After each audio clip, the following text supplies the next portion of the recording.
Were you in the middle of your guidance lesson and all of a sudden the door opens, it's your administrator with a pen and paper ready to evaluate you? Or maybe you were walking down the hallway. They say your evaluation is next week and you are worried. Well, hopefully with me doing this video, it is able to equip you with everything to expect when it's time for your evaluation.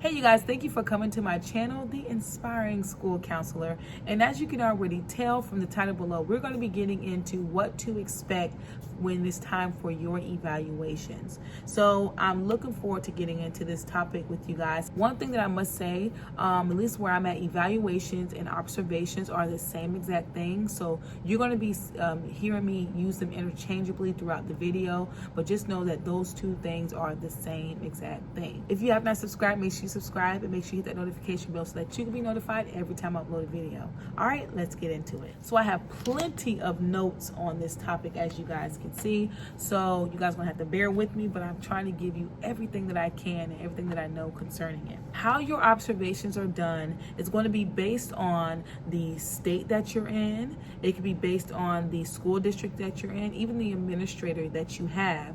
It also can determine whether you are in a private school, in a public school, whether or not you're going to be even evaluated at all. That is something that I want you guys to keep in mind, especially when I'm sharing with you guys my experience. It might not be the same as your experience. So just have that in mind. So if you don't know what an evaluation is done by your administrator and is basically going to measure your performance as the school counselor in your school counseling program. And what is it that they're going to be observing? It is going to be observing your role and responsibility as a school counselor. Now, it's very important that your administrator is using tools and forms that is going to be designed specifically for you as a school counselor, because you have to understand that your role is different from any other educator in your school building, because you have to service a large group of individuals. And so your job is going to encompass a vast amount of things, from individual counseling to small groups to, community referrals, DCS referrals or community outreach referrals. It's going to also encompass doing academic planning, 504s, IEPs, just all different type of things. So it's very important that your administrator is considering all of the roles that you do at your school and making sure that the tool that they are using to evaluate you is going to complement the roles that you do. Now, one thing that I do want to say is when your administrator is observing you or doing your evaluations, it is very important that they are not evaluating your counseling sessions. So whatever counseling sessions that you're doing individually or even small groups, it's very important that your administrator understands that those are confidential, and that's a boundary that should not be crossed. So, and how you explain that to your administrator is going to be very important so that they understand the importance of you upholding the confidentiality of your students. So now, one thing that I do want to make known to you guys, and it's very important that you guys understand, especially in the state that I'm in, is that school counselors' evaluations are never unannounced. Okay, it should never be unannounced. And if you are a school counselor that has had unannounced evaluations, then look at your state standards, see what they're saying concerning it. But I know in my state, none of the school counseling evaluations are unannounced. And that is because, like I shared with you guys before, our evaluations are going to be totally different from a teacher's evaluations, where they might have a couple of them that are announced and a couple of them that are unannounced. What we do as school counselors is such a variety of things to where you're not going to be able to catch it one time, two times, maybe even four times of doing an evaluation for maybe only 30 minutes long.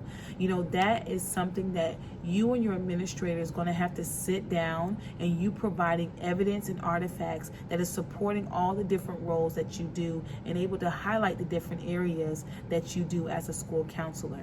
And I'll be able to go more in detail later on in the video that's going to be talking about the different evidence and artifacts, what that is and what that's going to look like for you when it's time for you to sit down with your administrator. So that is just something that you want to also keep in mind, and being able to educate your administrator on that your evaluation should be done, announced, and where you guys can sit down and talk about what you do. So that's important. So you might ask yourself, why am I being evaluated? One of the reasons why you're being evaluated is to increase your positive effect as a school counselor in your school counseling program, as well as with students and stakeholders. So that's one of the reasons why. It is also to increase your professional development. It is also to impact your students and those that are around you in the school environment, as well as to just increase your effectiveness as a school counselor. Now, there are 4 areas that you're going to be evaluated in. The first one is your delivery of services, your planning of services, professionalism, and your environment. And so your administrator should have like a rubric with all those different areas, and you're going to be graded in all of those different areas, or should I say rated in those different areas. Now, the scale that we follow is a 1 through 5 scale, where 1 is being like the worst and 5 is being the best. So now we're going to get into how many evaluations it is for you to get done as a school counselor. Once again, this might vary amongst states, your administrators, maybe your school district. Even it might vary if you are an apprentice school counselor or just, a regular professional school counselor. So I will get into that apprentice a little bit later on.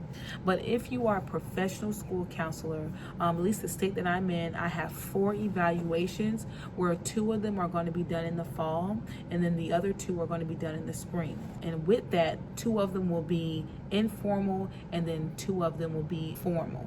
I will also have a pre-conference and a post-conference, and I'll get more into that as well later on in the video. Now, for apprentice school counselor, and you guys might have to correct me if I'm wrong, but when I think of apprentice school counselor, that's going to be more of your school counselors that are operating in like an interim position. They're not quite, they don't really have their professional school counseling licensure as of yet, but yet they are studying to be a school counselor, but maybe they're operating in that role, and so they have to go through what is called an apprentice school counseling evaluation, and that is going to be 6 observations that's going to need to be done, where 3 of them are going to be done in the fall and 3 of them that are going to be done in the spring. That rubric is going to be the same. You will have one that's going to be focusing on the planning of services, delivery of services, environment, professionalism. Now, when you're looking at having a pre-conference is just an opportunity for you and your administrator to be able to sit down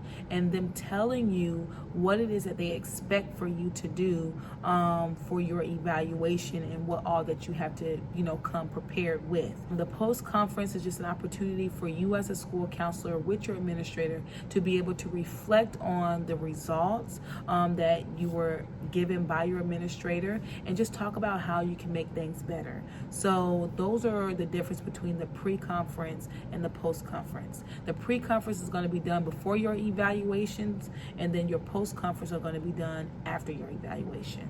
Now let's get into evidence and artifacts.